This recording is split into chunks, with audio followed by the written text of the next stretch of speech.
In recent months, you've probably seen headlines in social media, posts warning about the dangers of acetaminophen or paracetamol, especially when it comes to using it during pregnancy. Some claim it's completely safe. Others suggest it could be linked to developmental problems or other complications.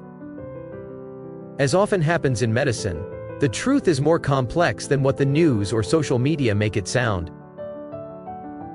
In this video, we'll look at acetaminophen from a medical and scientific point of view, how it actually works in the body, how it compares to other pain relievers, and what research really shows about its safety, including during pregnancy.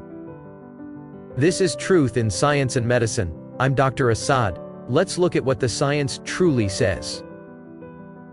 When you reach for Tylenol or Panadol to ease pain or fever, you're using the same medicine, acetaminophen, also known around the world as paracetamol.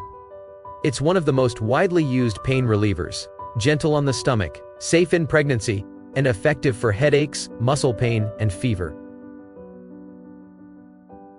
Unlike ibuprofen or aspirin, acetaminophen isn't an anti-inflammatory drug. It works mainly in the brain, reducing pain and fever signals without irritating the stomach or affecting platelets. But here's the catch. Too much of it can silently damage your liver. Taking more than 4 grams a day, or mixing several cold and flu products that contain it, can lead to serious toxicity. Alcohol or chronic liver disease make the risk even higher. In overdose, the antidote is N-acetylcysteine, but it must be given early, ideally within 8 hours.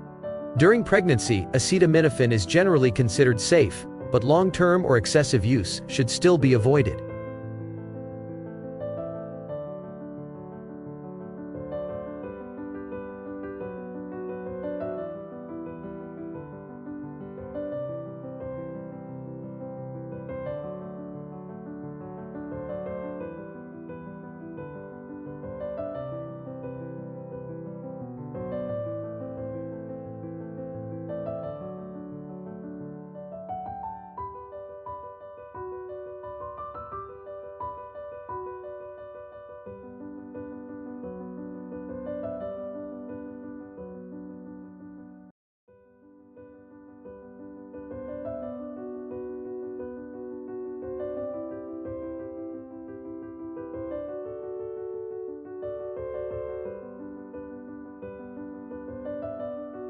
Around the world, it goes by many names: Tylenol, Panadol, Crocin, Calpol, Fevidol, Doliprane, same medicine, just different labels.